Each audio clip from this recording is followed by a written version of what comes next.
लेता हूँ। आपकी पार्टी के विधायक, हालांकि डिप्टी सीएम साहब के पास में वो डिपार्टमेंट है, जोगीराम सिंह जी को पिछले कुछ दिनों में चर्चा में आए थे कि उनकी रजिस्ट्री नहीं हो पाई थी। क्या मानते हैं भाई सच में तानाशाही होगी है अफसरशाही? नहीं, वो अपनी परिवर्तन यात्रा निकाल रहे हैं, अच्छी बात है, निकाल लें, लेकिन हम तो ज़्यादातर वीडियो में देखते हैं परिवर्तन यात्रा ना होकर बस यात्रा बनी हुई है। देखिए, जिसमें कुछ होता है उसके खिलाफ बोला जाता है। दुष्यंत चौटाला जी के नाम का फोबिया हो चुका है, चाहे वो कांग्रेस हो, चाहे वो इनेलो हो, चाहे वो निर्दलीय साथी हो। देखिए, जो सरपंच साहब हैं इनकी मांगे कई जायज़ भी हैं। हर चीज में प्राइवेटाइजेशन कर दिया। पंचायतों के अंदर मैडम नैना जी ने वादा किया था हरी चुनरी चौपाल के माध्यम से कि मैं हरियाणा प्रदेश में महिलाओं को 50% हिस्सा दिलाऊंगी। आज आप देखिए, जब हमारे पीछे अब 8-10 महीने पहले पंचायत के जो चुनाव हुए हैं, 50% हमारी माताएं बहनें चुन के आई हैं। व्यक्तिगत राय क्या आपकी, कितना सही कितना गलत है? रीढ़ की हड्डी आर्मी उसको भी प्राइवेट कर दिया, वो सही है?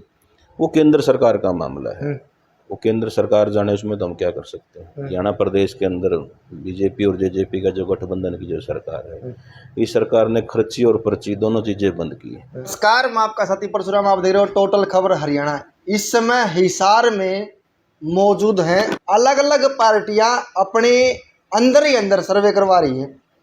क्या कुछ है, लगभग 10 से 11 महीने इलेक्शन के बचे हैं। लोकसभा चुनाव में कुछ होने वाला है, बट हालांकि चर्चा चली थी कि बीजेपी और जेजेपी का गठबंधन टूटने वाला है। बीजेपी के गद्दावर नेता बगावत करनी शुरू कर दी थी, लेकिन उसके बाद फिर अंकुश लग गया। आज उन्हीं पर कुछ चर्चा करने के लिए खास मेहमान हमारे साथ में अमित बुरा भाई साहब। भाई साहब स्वागत है। नमस्कार जी, कैसे हैं सर? बढ़िया। 2 महीने 10 महीने इलेक्शन के बचे भाई साहब, आप अपने आप में किस पोजीशन पे देखते हैं हाल फिलहाल में? देखिए, जो जननायक जनता पार्टी है वो एक फील्ड की पार्टी है। जननायक जनता पार्टी के राष्ट्रीय अध्यक्ष हो, चाहे यशस्वी उप मुख्यमंत्री जी हों, प्रदेश अध्यक्ष हों, चाहे ब्लॉक स्तर का पदाधिकारी हो, हमेशा आम जनता में रह के, ग्रामीण स्तर पर रह के पार्टी का काम करते हैं, लोगों के बीच में खड़े रहते हैं। भाई साहब, सरकार से दुखी हैं, लोगों के ओपिनियन नहीं है, अलग अलग स्कीमें लेके आ रही है ना, उससे कहीं ना कहीं गरीब तबका लोग दुखी है। आपके ऊपर बहुत बड़ी जिम्मेवारी सौंप दी है जेजेपी पार्टी ने, जिला प्रधान बना रखे। कितने लोग आपके पास में समस्याएं लेके पहुंचते हैं यहाँ पे?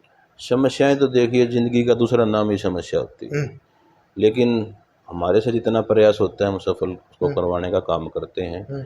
और समस्याएं तो आजकल सिस्टम जो लगभग सारा ऑनलाइन हो चुका है, उसमें देहात के अंदर समस्याएं आती हैं। किसी को फैमिली आईडी के अंदर समस्या आ रही है, किसी का पीला कार्ड है, किसी का गुलाबी कार्ड है, चाहे वो छात्रों के अब आजकल जो सीजन चल रहा है कॉलेजों में दाखिले हुए हैं। समस्याएं तो अनेक हैं, लेकिन उनका निवारण भी होता है समय पर। होता है, बिल्कुल होता है। लोग नहीं कह रहे भाई हम अफसरशाही हो चुकी है, अफसरों के चक्कर काट रहे हैं, लेकिन उसके बाद भी 4-5 चक्कर काटने के बाद निराशा ही फिर हाथ लगती है।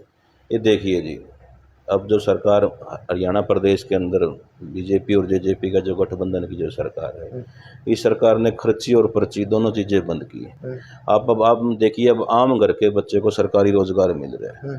पहले क्या था, पहले एक एमएलए की, एक मंत्री की लिस्ट में चढ़ना ही रोजगार था। आज अनेक साथी, एक गांव से 8-8, 10 साथी, चाहे वो डी ग्रुप में हो, चाहे वो सी ग्रुप में हो, चाहे वो पीछे HCS की लिस्ट आई उसमें भी, एक आम घर के बच्चे को, चाहे वो सब इंस्पेक्टर की भर्ती हुई, पीछे देखे आपने एक धनसू का लड़का भी लगा, एक काबरेल गांव का भी लगा, मेरे गुआंड में खानपुर का भी लगा। ऐसे ऐसे घर के बच्चे सब इंस्पेक्टर की पोस्ट पे लगे, जिनका राजनीति की पृष्ठभूमि से कोई लेना देना नहीं था। वो काबिले तारीफ है। हर चीज में प्राइवेटाइजेशन कर दिया, उसको आप व्यक्तिगत राय क्या आपकी, कितना सही कितना गलत? देखिए, कोई भी चीज़ में अगर हम स्पीड लेके आते हैं, आप ये मानते हो, अगर किसी जैसे प्रोसेस में आप कहते हो बिजली में प्राइवेटाइजेशन सिस्टम किया है, तो अब पहले लोग बिल भी नहीं भरते थे। आजकल ऐसा सिस्टम बना दिया, मशीनें आ गई, हम रीडर जो मीटर रीडर होता है वो रीडिंग लेता है और तुरंत मशीन से बिल निकाल के यूज़र को देता है। और वो उसी टाइम, आजकल बच्चे इतने फास्ट हो चुके हैं, चाहे वो पेटीएम से, गूगल पे के माध्यम से उस बिल का तुरंत भुगतान भी कर देते हैं। तो ये चीज़ें जरूरी भी हैं आने वाले समय के लिए। रीढ़ की हड्डी आर्मी उसको भी प्राइवेट कर दिया, वो सही है? वो केंद्र सरकार का मामला है, वो केंद्र सरकार जाने, उसमें तो हम क्या कर सकते हैं। तो सरपंचों का लगातार धरना चल रहा था, उसमें जो ई टेंडरिंग प्रणाली सरकार लेके आई थी उसमें गलत ठहराया था सरकार को। दिग्विजय सिंह चौटाला जी का बयान आया था कि अफसरशाही अगर होगी तो वो कहीं ना कहीं फिर राजनीति के ऊपर हैवी हो सकती है। देखिए, जो सरपंच साहब हैं इनकी मांगे कई जायज भी हैं, लेकिन ये जो हमारी एक छोटी सरकार, जिनको हम देहात में बोलते हैं, सरपंच को, पंच को, एक छोटी सरकार होती है, इसके अंदर भी कई चीज़ें थी। हर आदमी इसमें भी खराब भी नहीं है, हर आदमी ईमानदार भी नहीं है, दोनों बातें होती हैं। अब इसके अंदर जो टेंडर लगते हैं, आप देखते हैं गली अगर 10 लाख की बननी है, वो पहले 10 की ही बनती थी, आज उसको कंपटीशन में टेंडर लगाते हैं, वो गली -30 में जाती है, -25 में जाती है, -20 में जाती है, अनेक फर्में उसमें टेंडर डालती हैं। अगर वो -20 में भी गई 10 वाली तो वो 8 लाख में काम हुआ, वो 2 लाख बचे, तो जो 2 लाख जो पैसे बचे वो आम जनता के ही बचे हैं। ये चीज़ भी आप मानने का काम करेंगे। ये टेंडर में घपले बहुत, घोटाले बहुत सामने आ रहे थे, उनके ऊपर तो कोई अंकुश नहीं लगा। कोई घपला नहीं लग रहा जी, आजकल हर आदमी इतना जागरूक, अगर आपकी गली बन रही है, आपके पास भी मोबाइल है, आप अपनी उसकी वीडियो बना सकते हो, ईंट की क्वालिटी चेक कर सकते हो, सीमेंट की कर सकते हो, क्रेशर की कर सकते हो। ऐसी बात नहीं है कि कहीं हर ठेकेदार एक जैसा नहीं होता, मैंने बताया है, अगर हमारे हाथ में 5 उंगलियां हैं तो वो भी एक सार नहीं है। तो ये तो हर आदमी की बात है, कोई उसमें ईमानदार भी है, कोई अच्छा काम भी करता है, कोई निकम्मा काम भी करता है, लेकिन हमें खुद को जागरूक होना पड़ेगा। अगर मेरी गली का, मेरे रास्ते का कोई टेंडर हो रहा है और उसके अंदर कोई घटिया सामग्री यूज हो रही है, तो हमारा दायित्व और फर्ज बनता है हम उसको मांग को उठाएं, सरपंच साहब के रखें, वीडियो के सामने रखें, या अनेक ऊपर भी अनेक हैं, आजकल तो सीएम विंडो भी लगा सकते हैं, आरटीआई भी लगा सकते हैं, अनेक ऐसे रास्ते हैं। ठीक है बुरा साहब, 19 के चुनाव में आपकी पार्टी ने, जेजेपी पार्टी ने 160 वायदे किए थे, कितना जेजेपी पार्टी पूरा उतर पाई है या कितनों पर अभी काम चल रहा है? मेरी बात सुनिए, दुष्यंत जी के 3-4 बड़े मेन हमारे जो जेजेपी के मेन मुद्दे थे। एक तो सबसे बड़ा था युवाओं को 75% का रोजगार देने के लिए। दुष्यंत जी ने अपना वादा निभाया, 75% का जो रोजगार हरियाणा प्रदेश के अंदर, वो विधानसभा में पास हुआ, कैबिनेट में भी पास हुआ, राज्यपाल से ही पास हो चुके। वो कोर्ट में कोई व्यक्ति लेके गया हुआ है, सरकार अपना मजबूती से पक्ष रख रही है, जल्दी वो फैसला भी आ जाएगा। बात रही पंचायतों के अंदर, मैडम नैना जी ने वादा किया था हरी चुनरी चौपाल के माध्यम से कि मैं हरियाणा प्रदेश में महिलाओं को 50% हिस्सा दिलाऊंगी। आज आप देखिए, जब हमारे पीछे अब 8-10 महीने पहले पंचायत के जो चुनाव हुए हैं, 50% हमारी माताएं बहनें चुन के आई हैं। ये जेजेपी का वादा था। चाहे वो 8% BCA का वादा, ये भी जेजेपी का वादा था। 33% जो महिलाओं को राशन डिपो के अंदर भी, गाँव में हमारे जो राशन डिपो होते हैं उसमें 33% महिलाओं को आरक्षण मिला है। तो अनेक वादे ऐसे पूरे किए हैं। पेंशन वाला भी था, 3 साल के अंदर 750 रुपये बढ़ाने का काम किया है। 5100 की बात हो रही थी बार बार में, अभी तो 2750 तो हो गए। टाइम पड़े 1.5 साल का। दुष्यंत जी निरंतर प्रयास कर रहे हैं इसको बढ़वाने का हम काम करें। 100 रुपये भी बढ़ पाएंगे। जो 5100 का जुमला दिया था वो और कहीं नहीं पूरा। 5100 का जुमला नहीं था, 5100 का वादा दुष्यंत जी पहली कलम से पास करते अगर 46 विधायक होते। हमारा सरकार में चौथा सिर है, 5वां सिर है, तो मान के चलो दुष्यंत जी प्रयास कर रहे हैं, निरंतर आम जनता की आवाज़ को उठा रहे हैं। दुष्यंत जी प्रतिदिन 1000-2000 आदमियों से मिलते हैं, उनकी शिकायतें सुनते हैं, उनका निवारण करते हैं। ठीक है, आप लोगों के बीच में जा रहे हैं, फील्ड में उतर रहे हैं, क्या क्या आपके सामने लोगों ने क्या क्या समस्या बताई जो आप उनको पूरा कर सको? अब देखिए, सबसे बड़ी देहात के अंदर समस्या, मैं तो हिसार जिले की बात करूँ और अपनी नारायण नासिक साइड की बेल्ट करें, बात करें इस बेल्ट की, तो पानी की बड़ी समस्या थी जी। बारिश के कारण फ्लड आ जाता था, सारी फसलें खराब हो जाती थी। अब सरकार ने पूरे हरियाणा के अंदर दुष्यंत जी ने निरंतर प्रयास करके 1100 करोड़ रुपए का बजट पास किया है। मैं मेरे गांव गुराना की बात करता हूँ, 7 करोड़ रुपए लगे, खानपुर के अंदर लगे, सिंदड़ के अंदर लगे, सिंगवा के अंदर लगे, सीसर खरबड़ा मद्दनहेड़ी के अंदर लगे, हाँसी के अंदर आप खुद भी गए हुए थे, सोर की परसों मैंने आपका देखा था। तो कितने पैसे आए हैं जिससे पाइपें लाइनें डली हैं, ड्रेनेज सिस्टम सुधार हुआ है। सरकार निरंतर प्रयास कर रही है। जो भी समस्याएं आती हैं, देखिए उसमें थोड़ा टाइम लगता है। आजकल प्रोसेस है, टेंडर होएगा 21 दिन के बाद, फिर काम शुरू होएगा, अलग अलग प्रोसेस है हर डिपार्टमेंट के। सरकार निरंतर प्रयास कर रही है काम करने का, विकास का। विपक्ष ने एक बहुत बड़ा मुद्दा बना दिया था बीच में कि बीजेपी जेजेपी टूटने वाली है, रात निकल जाओ तो दिन नहीं निकलता, और बीजेपी के गद्दावर नेता भी बयानबाजी शुरू कर दी थी, लेकिन उसके बाद भी अब फिर थोड़ा अंकुश लग गया। देखिए, जिसमें कुछ होता है उसके खिलाफ बोला जाता है।